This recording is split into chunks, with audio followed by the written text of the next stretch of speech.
40,000 উপরে গেলি OnePlus ভাই সেইটা ঠিক আছে কিন্তু আনঅফিসিয়াল হ্যাঁ এই যে তখন সমস্যা ছিল আর আমি তার ভিতরেই কিনছি স্যামসাংয়ের সমস্যা ভাই আমার এখন অ্যান্ড্রয়েডের উপর খুব হতাশ আমি অ্যান্ড্রয়েডের সমস্যা কি হাজার ভালো ফোন হলো হাইস্ট 2 বছর স্যামসাং নাকি লং লাস্টিং একটু বেশি করে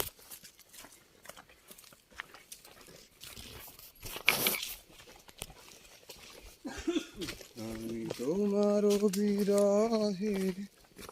দিছি তোমার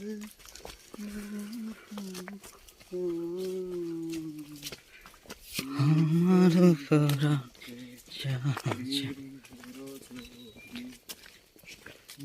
ওরে বেগুনি ফুলগুলো সুন্দর যদি আর কাছে নাই রাখো ভাই আমার ওইরকম একটা ছবি তুলে দিবেন এই যে গাছ দেখে না আছে আর একটা গাছ হয়তো মনে নেই কেটে লেছি কিনা